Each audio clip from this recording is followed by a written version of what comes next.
Assalamualaikum warahmatullahi wabarakatuh.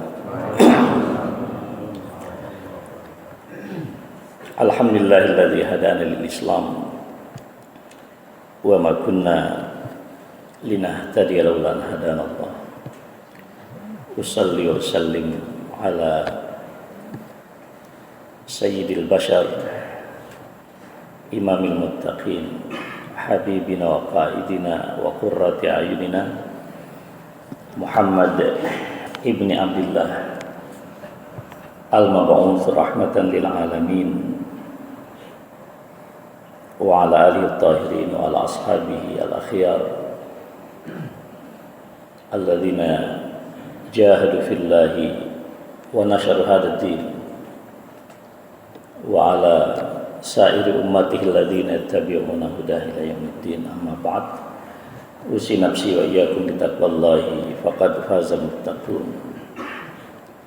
Raditu billahi rabba bil islami dina wa Muhammadin nabiyya wa rasula. Asbahna ala fitratil islam wa ala kalimatil ikhlas wa ala dini nabiyyina Muhammadin sallallahu alaihi wasallam wa ala millati abina Ibrahim hanifa muslima wa ma kana minal musyrikin. Allahumma ma asbaha bi min ni'matin aw bi ahadin min khalqika fa minka wahdaka la syarika lak falakal hamdu wa lakal syukr. Jamaah sekalian, para masyayikh dan hadirin hadirat yang dirahmati Allah. Alhamdulillah pada pagi hari ini kita bisa bersilaturahim, menunaikan kewajiban di hadapan Allah Subhanahu wa taala. Mudah-mudahan kehadiran kita di waktu fajar ini disaksikan oleh para malaikat, para malaikat yang ditugaskan oleh Allah di malam hari, tapi juga para malaikat yang ditugaskan mencatat segala perbuatan kita di siang hari.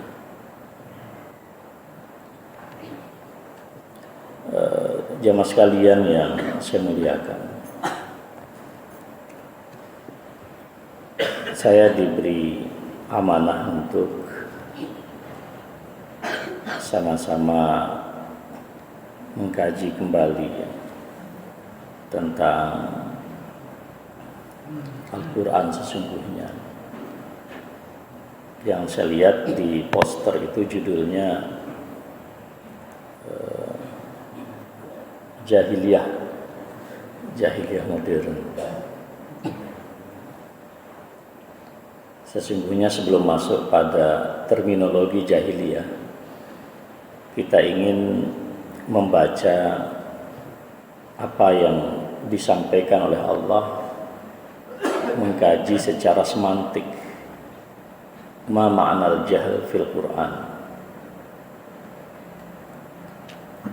Karena keterbatasan waktu, saya tidak akan menyampaikan secara detail.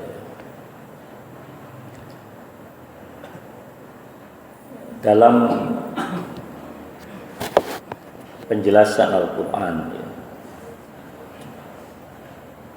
makna al-jahl dengan berbagai macam derivasinya itu kurang lebih dijelaskan oleh Allah. Pertama, as-safah. Safah itu kebodohan. Wa riwayatul kazib anillah. Jadi kebodohan kemudian meriwayatkan kedustaan atas nama Tuhan. Jadi al-iftira itu mengatakan sesuatu ma anzalallahu biha min sultan, yang tidak pernah diturunkan oleh Allah. Dan hari ini saya kira banyak orang yang berbicara atas nama Tuhan,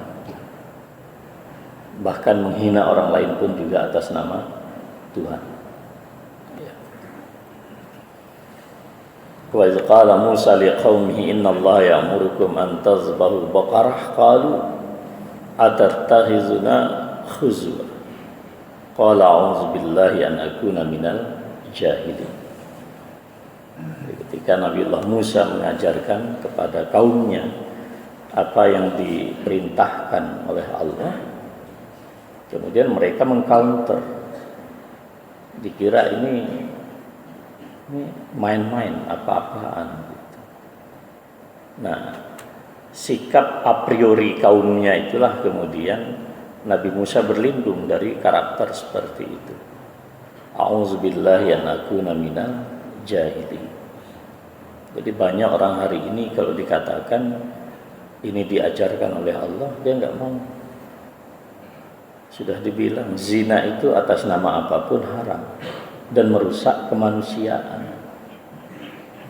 Dia bikin peraturan, oh tidak, kalau suka sama suka, tidak melanggar norma. Konstitusional juga, ini kemungkaran yang konstitusional. Nah, ini as-safah. Yang kedua itu i'tiqadu syai' ala khilafi ma huwa alaih. Meyakini sesuatu tidak semestinya. Ustaz Fitri cerita kepada saya, banyak tradisi masyarakat kita yang seharusnya tidak begitu, tapi mereka meyakini seperti itu dan tidak mudah kita lakukan perubahan. Jadi saudara sekalian yang saya muliakan, ya, jadi mispersepsi tentang sesuatu itu juga disebut kejahilan di dalam Al-Quran.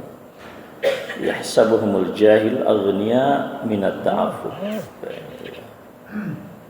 Jadi ada orang-orang yang memang begitu sabar menjalankan ajaran Allah, mereka bisa bertahan, ya, itu kadang-kadang diduga lemah gitu. Itu karena kebodohan sebetulnya.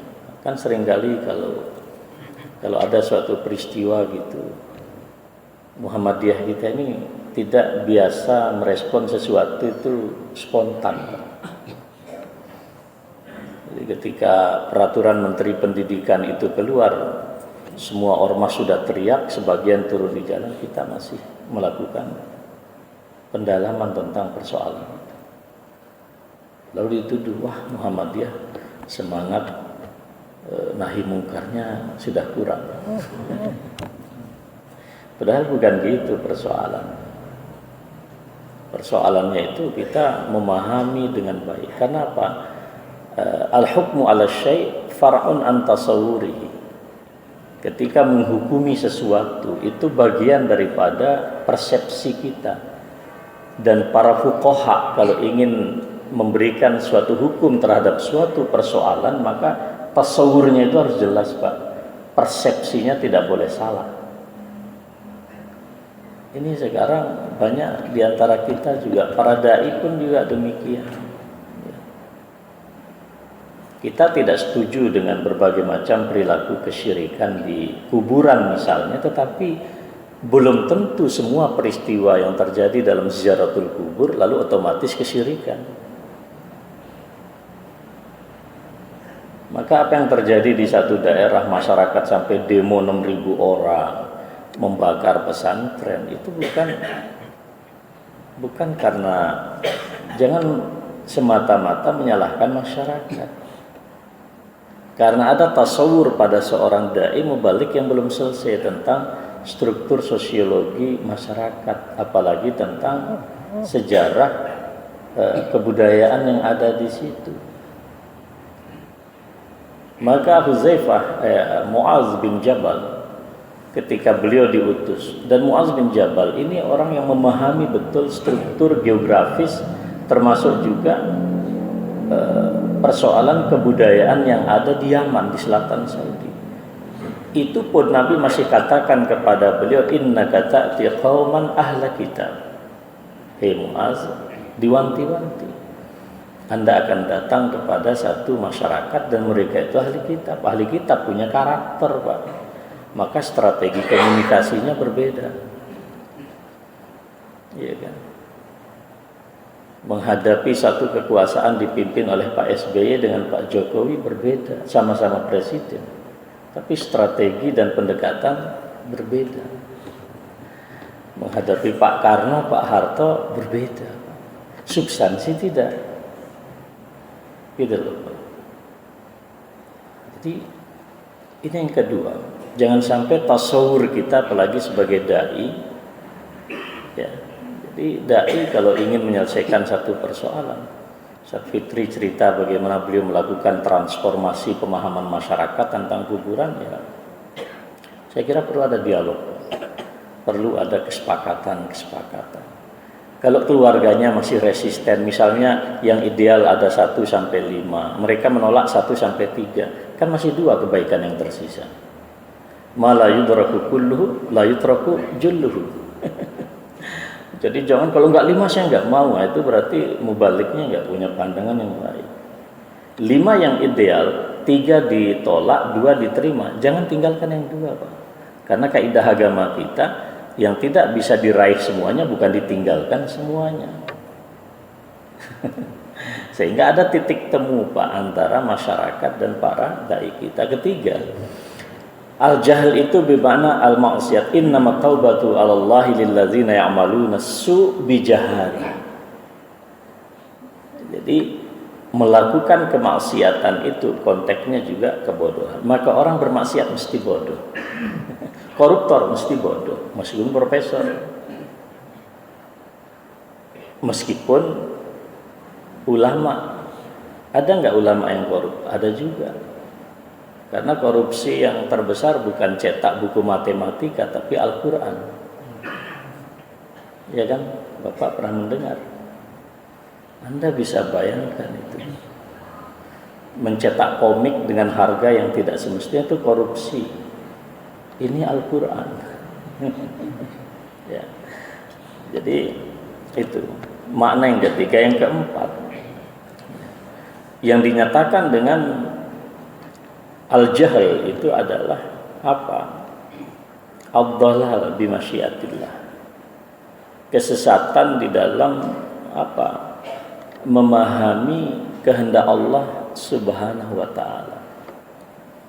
Walau annana nazzalna ilaihimul malaika wa kallamuhumul mauta wa hasyarna alaihim kulla syai'in qubula ma kanu liyu'minu illa an yasha Allah walakinna aktsarahum yajhalun. Jadi saudara sekalian, kalau orang-orang kafir, apakah mereka akan menerima kebenaran kalau langsung yang diutus oleh Allah malaikat? Belum tentu. Itu sama saja dengan ketika peristiwa insyiqaq al-qamar, Pak. Terjadi malam rembulan purnama, lalu Rasulullah berhadapan dengan orang-orang musyrik di Mekah. Muhammad, kalau apa yang Anda ucapkan itu benar, coba belah itu bulan. Iqtarabatis sa'atu wa syaqqal qamar. Nabi bertanya, nanti kalau bulan itu terbelah, you beriman tidak? Oh, kita lihat dulu. Kan banyak orang-orang yang oportunis, Pak, dalam keimanan. Ini juga disebut sebagai perilaku kejahilan. Yang kelima, al-jahl itu adalah khilaful ilm, menselisihi ilmu. Ya, ini tradisi yang terjadi sekarang ini. Qalu ya Musa ja'al lana ilahan kama lahum alihah qala innakum qaumun tajhalun. Ini sama. Ketika Rasulullah pulang dari suatu tempat, lalu para sahabat melihat para orang-orang musyrik itu memiliki satu pohon. Yang di pohon itu kemudian mereka menggantungkan senjata. Nah, para sahabat terkecoh, wah kita pengen juga punya hal yang sama. Gitu. Nah jadi seharusnya tidak begitu gitu. Untuk mencari keberkatan suatu pohon misalnya. Nah sekarang lebih hebat lagi, boneka dikasih minum susu. Kita bisa bayangkan itu. Memperbaiki karier, mencari keuntungan itu dengan boneka spiritual yang katanya sudah diinjeksi roh. Coba Anda lihat di YouTube itu. Tapi kita akan memasuki dunia yang lebih dahsyat daripada itu. Sebelum sebelum Covid saya sempat ke Jepang dan saya sudah mengamati perilaku orang. Jadi anak Jepang sekarang itu lebih suka kawin sama boneka, Pak. Karena bagi mereka perkawinan itu beban dalam kehidupan. Dia harus investasi. Sehingga pemerintah Jepang saat ini memberikan tunjangan yang begitu besar bagi anak-anak muda yang mau punya anak banyak. Coba di Banjarmasin diberikan itu. Oh, rame masjid ini orang menikah. Saking terjadi depopulasi, Pak. Jadi terjadi krisis populasi di Jepang. Nah, Indonesia kalau ini kita biarkan boneka arwah ini terus menjadi tren, mungkin ke depan anak-anak muda kawin di KUA lu bawa boneka dia. Iya kan? Sekarang kan eranya robotik, Pak, dan kita akan masuk kepada dunia metaverse. Dunia digital yang sangat dahsyat. Dan tidak menutupi kemungkinan ke depan orang akan neko-neko dengan membuat Ka'bah yang virtual lalu melakukan bukan manasik tapi betul-betul ritual haji itu secara virtual. Dia pakai kacamata kacamata khusus gitu ya, seolah-olah dia memang berada di tempat itu. Dan sekarang dimulai dengan cara sholat Jumat virtual. Maka fatwa tarjih itu tidak sah, Pak. Nah, kalau Anda sholat Jumat virtual, dulu kacau sebenarnya di Jogja itu, karena begitu dia rakaat kedua, Zoom-nya macet, Pak, karena koneksi, bubar sendiri. Ini memang saya termasuk yang sangat mendukung tarjih mengeluarkan fatwa tidak sah orang melaksanakan sholat Jumat secara online. Lah kalau enggak nanti kita setiap malam bisa sholat di Masjidil Haram, Pak. Karena maghrib itu sekitar jam 11:12. Waktu Isya masih belum habis lah. Anda bisa bayangkan kalau nanti takmir masjid begitu kreatif, dipasang layar monitor di alun-alun utara Jogja, lalu semua orang ingin sholat di Masjidil Haram, ikut Syekh Surem begitu di lapangan di depan Masjid Gede Kauman. Apa jadinya agama? Itu khilaful ilm. Bukan begitu yang diajarkan oleh agama kita, ya. Kemudian yang keenam, al-jahl itu adalah khilaful haq, menselisihi al-haq. Khudhil afwa wa'mur bil 'urfi wa a'rid 'anil jahilin. Ya, para dai, para mubalik, kedepankan sikap legowo, empati, memaafkan. Dan kalau melakukan perintah dakwah, al-'urf, tolong perhatikan perspektif lokalitas, Pak. Belum tentu keterus-terangan di Yogyakarta itu relevan dengan keterus-terangan di Banjarmasin. Bukan kita persoalan menyembunyikan kebenaran. Jadi ketika terjadi ada anak muda menendang sesajen, itu saya kira bukan persoalan sesajen, Pak. Karena Mas Nusron Wahid saja mengkritik sesajen. Lalu dalam videonya dia bilang, cobalah belajar kepada Muhammadiyah. Nusron Wahid aja nggak setuju ada sesajen, Pak. Apalagi pemuda Muhammadiyah. Kan gitu. Tapi yang jadi persoalan bukan sesajen. Cara Anda menendang sesajen, divideokan, diviralkan, itu kejahilan dalam dakwah. Lalu masyarakat marah. Lalu Anda mencari pembelaan. Dulu para nabi juga dibully kok. Loh, kok cepat sekali Anda mensejajarkan diri dengan para nabi? Para nabi dibully, disiksa, itu murni karena orang-orang musyrik menolak kebenaran. Akhlak selesai, Pak. Nggak ada urusan nabi dimusuhi karena akhlak, nggak ada. Akhlak selesai para nabi itu, Pak. Jadi kalau orang resisten masa itu karena kebenaran yang dibawa nabi. Kalau kita tidak, sikap sosiologis kita yang tidak tepat, maka khuzil afwa wa'mur bil urfi. Al-urf itu kan tradisi lokal yang tidak bertentangan dengan syariat. Maka Muhammadiyah mengenalkan ada yang disebut dengan dakwah kultural sebetulnya. Kultural itu jangan dipikir kemudian melakukan ritual-ritual aneh, bukan itu. Nah, apa logika terbalik? Mafhum mukhalafahnya apa? Kalau orang tidak gemar memaafkan, empati dalam dakwah, tidak mementingkan pertimbangan-pertimbangan urf, adat kebiasaan masyarakat, itu bagian daripada kebodohan. Jadi bukan ajaran kebenarannya yang keliru, tapi sikap kita. Oke, baik. Kemudian juga yang ketujuh, dari peristiwa umat Nabi Lut. Wa lutan idh qala liqaumihi atatuna al-fahisha wa antum tubsirun a innakum lata'tuna ar-rijala syahwah min dunin nisa bal antum qaumun tajhalun. Coba, wanita cantik banyak Pak waktu itu. Tapi mereka tetap ingin menyalurkan hasrat biologisnya itu kepada para lelaki dengan penuh syahwat, Pak. Nah, jadi penyimpangan seksual itu justru kebodohan. Sekarang dalam peraturan Menteri Pendidikan, ekspresi seksual harus dihormati.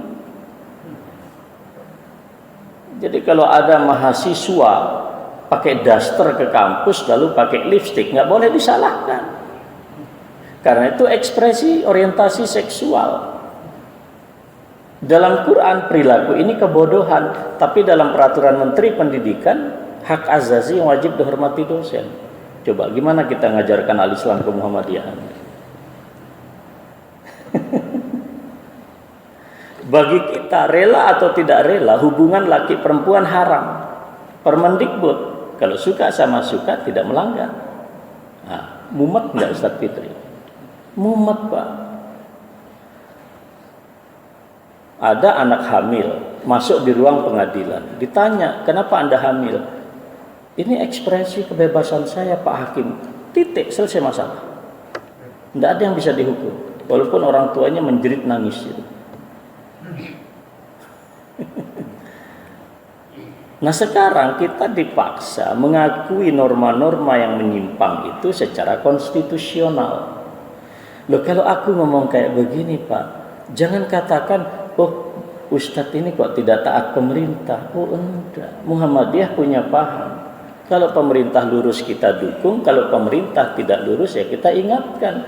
Karena amanah Pancasila tidak begitu. Ketika peta jalan pendidikan Indonesia 2035 tidak menyantumkan agama sebagai basis filosofi pendidikan, maka Muhammadiyah teriak, Pak. Agama ditulis aja, kita masih kayak begini, gimana kalau agama dibuang? Lalu di mana makna daripada pasal 29 UU Undang-Undang Dasar 1945? Pak Karno itu sangat sadar, Pak. Ketika beliau mengeluarkan dekret presiden ya, tahun 1959, beliau mengatakan, apa yang tercantum di dalam Piagam Jakarta, sila ketuhanan dengan kewajiban menjalankan syariat Islam bagi pemeluk-pemeluknya itu menjadi satu bagian yang utuh dengan Undang-Undang Dasar yang diakui, ya, Pancasila yang diakui pada tanggal 18 Agustus. Sehingga muncullah bahwa hukum Islam berlaku di Indonesia itu konstitusional. Gitu loh, Pak. Itu kan undang-undang ngomong kayak begitu.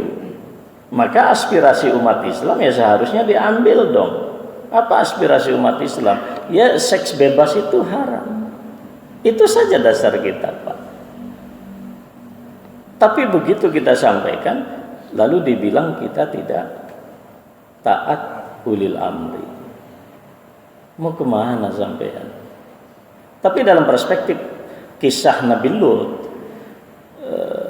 pandangan semacam itu disebut qaumun tajhalun. Anda ini orang-orang bodoh. Kan susah, Pak. Wong sudah muncul dalam bentuk SK menteri. Dan kelihatannya menteri nggak mau mencabut, Pak. Kita balik, Muhammadiyah mau nggak mencabut pendapatnya? Tidak. Karena kami lebih takut Allah daripada SK menteri. Nah, kalau saya mengatakan baik-baik aja, Pak, kalau aku mati. Ketika SK ini diterbitkan, tabliknya itu Fatur Rahman Kamal. Lah kok sampean diem? Setan bisu, Pak. Tapi saya ngomong kayak begini, justru karena saya cinta Pak Nadiem Makarim, Pak. Nanti dibilang saya nggak taat pemerintah, kata siapa? Jangan ragukan. Kita ini membantu pemerintah luar biasa, Pak. Kalau semua perguruan tinggi Muhammadiyah close, Pak, bisa mumet masyarakat nggak sekolah. Kita membantu tugas negara. Dan Muhammadiyah nggak hidup dari APBN, mohon maaf. Berdarah-darah kampus kita mencari dana, Pak. Ya. Jadi ngapunten, Pak, ya, nih kalau didengarkan. Jadi ini. Nah, yang disebut juga, ya, qala innamal ilmu indallahi wa uballighukum ma ursiltu bihi walakinni arakum qauman tajhalun. Al-Ahqaf 23. Ketika para nabi mengajarkan kebenaran kepada kaumnya, lalu kan mereka menolak. Nabi Nuh ditolak, disiksa, Pak. Nabi Isa pun juga tidak pernah mengajarkan ada Tuhan selain Allah. Nggak pernah Nabi Isa. Tapi apa yang terjadi?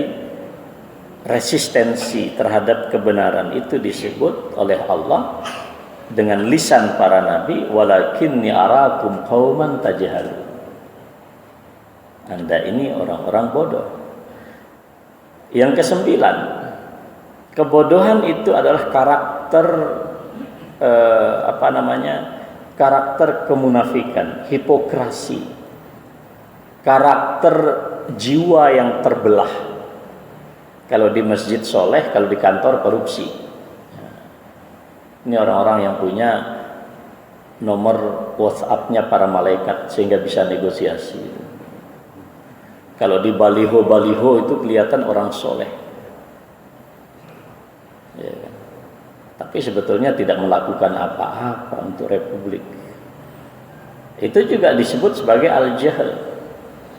Wa ta'ifatun qad ahammathum anfusuhum yazunnuna billahi ghairal haqqi zannal jahiliyah. Spekulasi. Jadi banyak pula orang saling menyesatkan itu tidak yakin betul orang itu sesat, Pak. Hanya mengira-ngira saja itu. Contoh ya, saya contohkan saja. Ini kita diskusi, Pak. Perpindahan ibu kota negara itu kan bukan wahyu, Pak. Itu kesepakatan politik, bisa benar, bisa tidak. Terlepas daripada mendukung perpindahan ibu kota negara ke Kalimantan ini, jangan buru-buru kemudian menghubungkan orang yang tidak setuju dengan akidahnya Khawarij. Lalu bikin poster. Di mana-mana perpindahan ibu kota negara itu biasa dalam sejarah, dari Mekah ke Madinah, Madinah ke Baghdad. Dan yang menolak perpindahan ibu kota itu hanyalah kaum Khawarij. Nah, Din Samsudin sudah masuk Khawarij. Ini kan latah, Pak. Tidak bisa menyamakan perpindahan Madinah waktu itu dari pada masa Ali bin Abi Thalib radhiyallahu taala anhu, Madinah kemudian ke Baghdad. Kemudian dari Jakarta ke mana ini? Ke Kalimantan. Ada aspek macam-macam, Pak. Kok tiba-tiba dikaitkan dengan teologi Khawarij? Ini gimana gitu? Ini saya kira apa ya, Pak ya. Jadi ya jangan begitulah. Biasalah dalam bernegara nih. Apa Muhammadiyah ketika menolak dan kritik terhadap, saya juga salah satu timnya itu, peraturan Menteri Pendidikan, lalu saya menjadi Khawarij. Lalu bagaimana sikap Anda yang menerima seks suka sama suka itu halal. Ayo, gimana tanggung jawab Anda di hadapan Allah? Mau diam saja? Kalau Anda mati, tanggung jawabnya apa para mubalik? Kami justru meluruskan, ini negara sudah tidak sesuai dengan sila ketuhanan gitu loh. Kok dibilang khawarij? Khawarij itu kalau saya mengerahkan semua pasukan mubalik se-Indonesia, angkat senjata kepung istana, itu baru khawarij, Pak.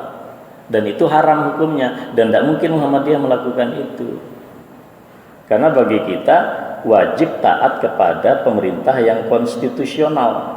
Terlepas apakah itu pilihan saudara atau tidak, yang penting konstitusi sudah melegitimasi.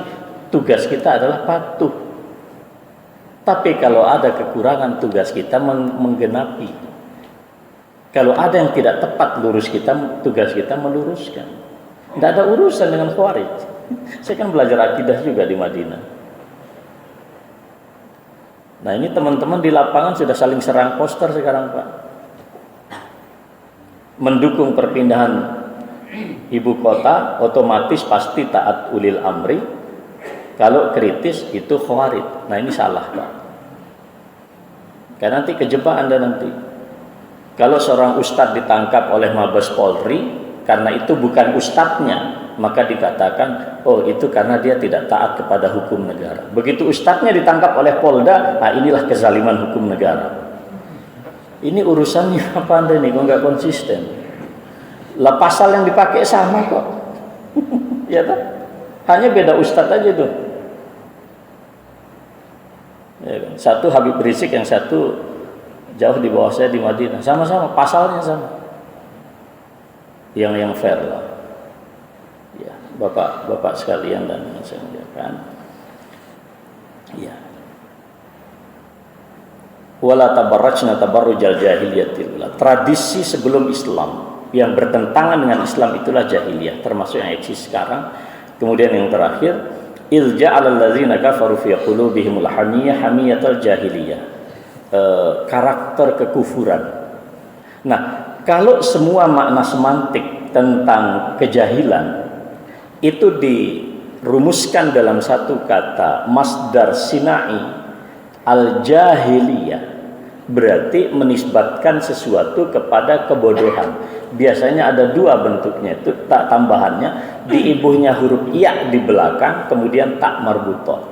Nah, fungsi daripada masdar sinai di dalam bahasa Arab itu adalah untuk menunjukkan karakter, betul-betul karakter yang kuat dalam apa yang dimaksud.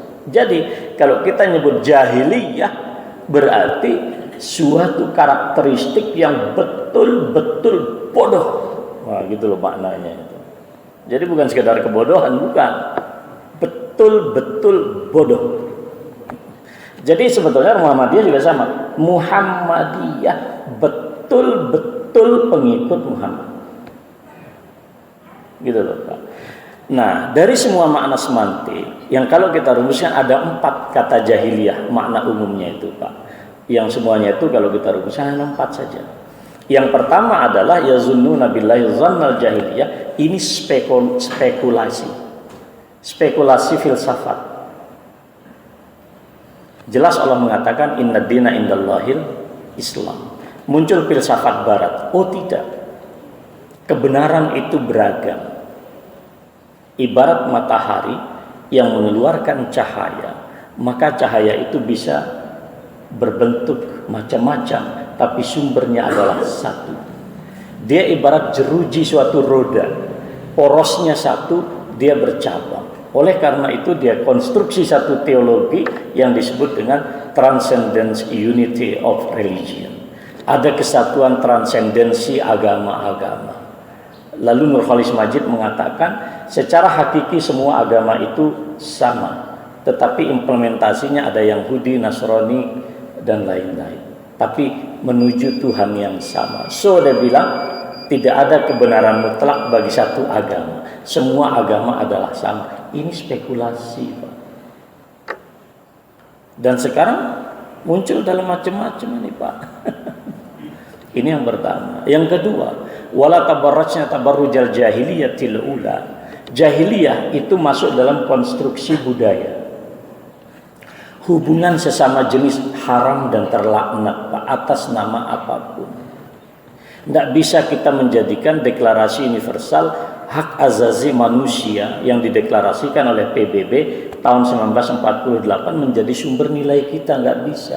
Kalau Anda buka dokumen itu, maka perkawinan orang itu tidak lagi memandang jenis Pak.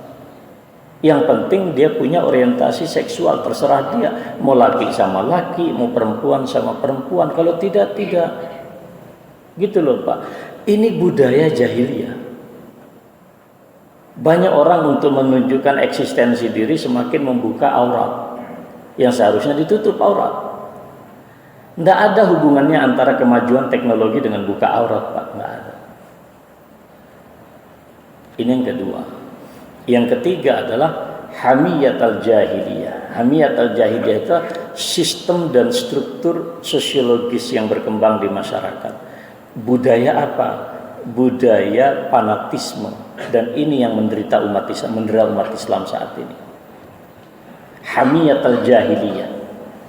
Kebenaran agama bukan lagi dilihat bagaimana dalil orang, tapi jamaahnya apa. Inilah yang memecah belah umat Islam hari ini.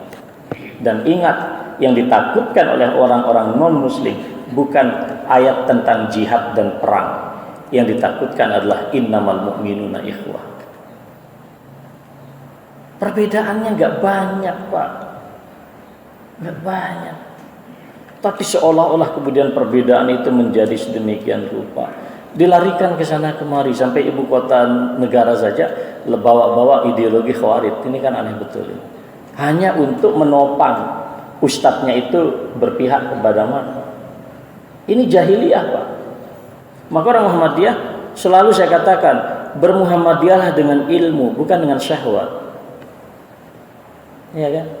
Nah yang terakhir itu, di dalam kata jahiliyah itu di dalam Al-Quran, afa hukmal jahiliyah yabghun, sistem hukum Pak. Coba lihat sekarang, saya melaporkan orang ini, kalau saya melaporkan orang melakukan kejahatan, maka dalam Islam saya harus membawa bukti Pak, kan begitu. Saya membawa bukti orang ini melakukan kejahatan. Sekarang berbalik di negeri kita, orang yang melaporkan kejahatan justru dituduh melakukan kejahatan.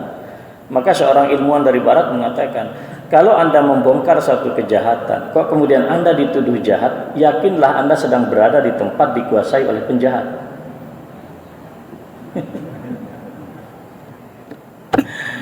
Jadi unik ini Pak sekarang ini, dan Indonesia kok seperti itu sekarang, aneh ini. Memang ini musibah betul ini, kampretisme dengan cebongisme ini. Jadi, ini dua hal yang harus dijauhi Pak, mentalitas. Mentalitas mau cebong mau kampret itu sama saja saya kira itu. Hanya beda pilihan saja. Maka orang Muhammadiyah jangan kayak gitulah Pak. Kita melihat sesuatu itu jangan berdasarkan emosionalitas.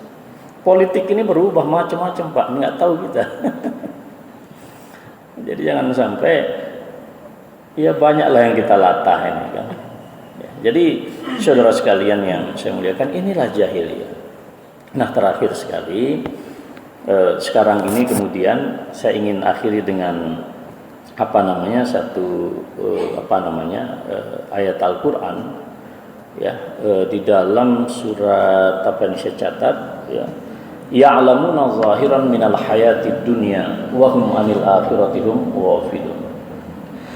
Semua makna semantik kemudian paradigma jahiliyah dalam Al-Quran itu tadi ya, konkret di dalam kehidupan kita dikritik oleh Allah dalam surat Ar-Rum ayat 7. Ya'lamuna zahiran minal hayatid dunya wa hum 'anil akhirati hum ghafilun. Jadi kita ini memahami hidup kita hanya yang terlihat Pak, zahiran minal hayatid dunya. Ini kalau bahasa canggihnya itu anti Tuhan, sekularisme, materialisme. Jadi beragama pun begitu. Maka Muktamar Muhammadiyah mengkritik Pak, orang sekarang ini agama ini menjadi fashion, bukan menjadi the way of life, bukan menjadi manhaj kehidupan. Maka yang laku keras sekarang kostum-kostum mak-mak itu. Coba Anda lihat sekarang itu, Cadar yang tadinya untuk menutup aurat secara 100% sempurna, sekarang macam-macam lagi fashion itu bentuknya. Ada dibuat tambah lagi pakai masker. Masker ini kan untuk COVID ya. Sekarang masker sudah menjadi fashion, Pak. Anda kalau masuk ke supermarket, ada itu satu masker harganya 100.000. Padahal saya beli ini satu boxnya itu isi 20 hanya 10.000. Ini KN95 sangat efektif sebetulnya. Tapi dia nggak seni. Jadi fashion, agama itu menjadi hiasan. Nah, kalau orang ini terjebak dengan dunia artifisial, kan banyak orang soleh di sosial media, banyak para mufti di sosial media. Mengapa umat ini jadi kacau? Di antaranya karena para mufti-mufti yang ada di sosmed ini. Sehingga para ulama mengatakan kalau orang bodoh itu tahu diri saja, kayaknya masyarakat kita ini nggak terlalu ribet gitu. Tapi karena semua orang berfatwa, lihatlah COVID. Mekah itu Pak, kurang apa orang alim di sana di Saudi itu? Strict Pak, langgar fatwa ditangkap. Saudi ada seorang masyayikh itu tidak setuju dengan fatwa Hayy Akbar, ditangkap Pak. Di Mesir ditangkap, Yordan ditangkap. Kenapa? Meletakkan COVID itu apa adanya. Dia di tempat kita enggak, tukang becak aja bisa ngasih fatwa itu. Saya kaji berapa ratus fatwa di dunia, sama pandangan mereka. Konstruksi hukumnya sama, dalilnya sama, istinbatnya pun juga sama. Perbedaan kecil saja. Karena ada otoritas, Pak. Tapi sekarang kita ini pandangan ulama yang begitu kaya raya dengan pemaparan dalil hanya dilawan dengan satu postingan. Karena kita dunia artifisial, Pak. Tidak memahami kaidah-kaidah beragama. Jadi kita kehilangan esensi keagamaan kita hilang, Pak. Ini sebetulnya bagian daripada ya'lamuna zahiran minal hayatid. Beragama itu artifisial. Kalau sudah baju koko itu sudah merasa imannya satu tingkat di atas Abu Bakar As-Siddiq, satu tingkat di bawah Nabi. Hanya baru menggunakan baju koko. Kalau batik ini dikatanya ini agak ada semi beriman gitu. Orang cenderung kayak begitu sekarang, Pak. Akhirnya apa? Masyarakat tertipu. Begitu hamil 13 santri baru kaget itu. Wah, ternyata Ustadz menghamili juga katanya. Ya karena Anda gampang dibodohi. Kalau orang sudah pakai pakaian itu Anda kira sudah 11-12 dengan malaikat Jibril. Itu artifisial, Pak. Maka Al-Quran mengkritik itu. Kata Imam Ibnu Asyur, enggak aib kok Anda itu mendapatkan dunia, tapi jangan lupa akhirat. Nah gitu loh, Pak. Jadi saudara sekalian yang saya muliakan, kalau orang sudah terjebak dengan dunia yang serba artifisial, Pak, serba narsis di sosial media, maka dia akan kehilangan sensitivitas kemanusiaan. Dia nggak sensitif lagi. Kalau ada kecelakaan, bukan bantu orang, ambil kamera, foto dulu, Pak, selfie. Itulah selfie yang ada di Gunung Meletus. Bukan menolong orang, bukan bangun hunian sementara. Ya. Reasoningnya itu nggak ada, Pak. Dia tidak paham apa yang dilakukan. Kalau saya betul-betul mau berdakwah, Pak, saya tidak mungkin melakukan itu. Mungkin saya akan singkirkan itu sesajen, tapi saya tidak perlu memvideokan, apalagi memviralkan. Lah ini dah di video diviralkan, kowe karepe apa, Bro? Tapi kita kehilangan reasoning, Pak. Dia nggak paham apa yang dilakukan. Sing pokok itu adalah viral. Kalau orang sudah sedemikian, empatinya hilang, Pak. Nggak peduli lagi sama orang. Empati nggak ada. Kalau orang empatinya sudah ada, maka ruhnya akan hancur. Kalau ruh sudah hancur, you menjadi manusia robot.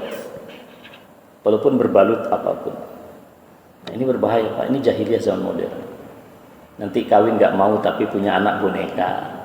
Nikah nggak mau punya pasangan boneka cantik. Jepang sudah terjadi. Indonesia jangan sampai. Nek ngomong kayak gini nanti dibilang radikal. Enggak, saya tidak radikal. Saya insya Allah masih bisa agak ingatkah itu. Gitu Pak, saya kira demikian Ustaz, tidak perlu ada pertanyaan saya kira ya. Karena kita biar dapat syuruk ya. Syuruk sudah dapat. Tadi saya dibisiki sama Mas Fadli jam 62 berapa Ustaz? Ada 7-an. Saya kira demikian saudara sekalian yang saya muliakan. Nasrun wal qarib. Wassallallahu ala nabiyina Muhammad. Wassalamualaikum warahmatullahi wabarakatuh.